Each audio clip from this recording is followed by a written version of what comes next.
സാമ്പത്തികമായി പിന്നോക്കം നിൽക്കുന്ന അമ്മമാർക്ക് സ്വന്തമായി ഉപജീവന മാർഗം ഒരുക്കാൻ ഈ പദ്ധതിയിലൂടെ സൗജന്യമായി ഈ ഓട്ടോറിക്ഷകൾ നൽകുകയാണ്.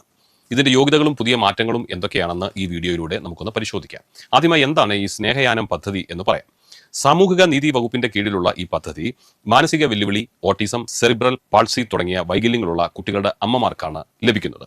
കുട്ടികളുടെ കാര്യങ്ങൾ നോക്കുന്നതിനോടൊപ്പം തന്നെ സ്വന്തമായി ഒരു വരുമാനം കണ്ടെത്താൻ അവരെ സ്വയം പ്രാപ്തരാക്കുക എന്നതാണ് ഇതിന്റെ ലക്ഷ്യം. തുടക്കത്തിൽ ഓരോ ജില്ലയിൽ നിന്നും 2 ഗുണഭോക്താക്കളെ വീതമാണ് തിരഞ്ഞെടുക്കുന്നത് എങ്കിലും വരും വർഷങ്ങളിൽ ഇത് വിപുലമാക്കാൻ സർക്കാർ ലക്ഷ്യമിടുന്നുണ്ട്.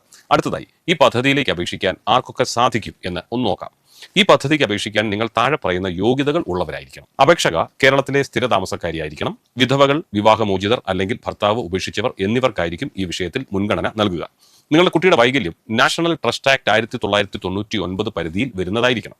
ദാരിദ്ര്യ രേഖയ്ക്ക് താഴെ BPL ആയവരും സ്ഥിര വരുമാനം ഇല്ലാത്തവരും ആയിരിക്കണം. പിന്നെ നിങ്ങളുടെ പ്രായം 55 വയസ്സിൽ താഴെയും ആയിരിക്കണം. ഏറ്റവും പ്രധാനം, നിങ്ങൾക്ക് 3 വീലർ ഓടിക്കാനുള്ള സാധുവായ ഒരു ഡ്രൈവിംഗ് ലൈസൻസും ഉണ്ടായിരിക്കണം.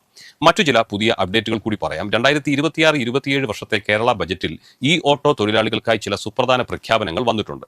പഴയ പെട്രോൾ ഡീസൽ ഓട്ടോകൾ മാറ്റി പുതിയ ഈ ഓട്ടോ വാങ്ങുന്നവർക്ക് 40,000 രൂപ വരെ സ്ക്രാപ്പേജ് ബോണസ് സർക്കാർ വാഗ്ദാനം ചെയ്തിട്ടുണ്ട്. കൂടാതെ സംസ്ഥാനത്തുടനീളം 5000 ഓട്ടോ സ്റ്റാൻഡുകൾ സോളാർ ചാർജിംഗ് സൗകര്യമുള്ള സ്മാർട്ട് മൈക്രോ ഹബ്ബുകളായി മാറ്റുമെന്നും ബജറ്റിൽ പ്രഖ്യാപിച്ചിട്ടുണ്ട്.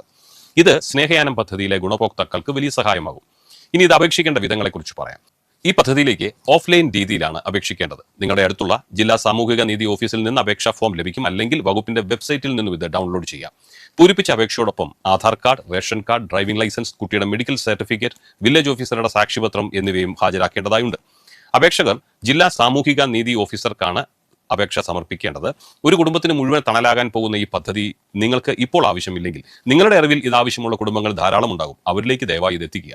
എല്ലാ അർഹരായ അമ്മമാരിലേക്കും ഇതെത്തുമെന്ന് നമുക്ക് പ്രതീക്ഷിക്കാം. കൂടുതൽ വിവരങ്ങൾക്കായി സാമൂഹിക നീതി വകുപ്പിന്റെ ഹെൽപ്പ് ലൈൻ നമ്പറായ 0471230640 നിങ്ങൾക്ക് ബന്ധപ്പെടാം.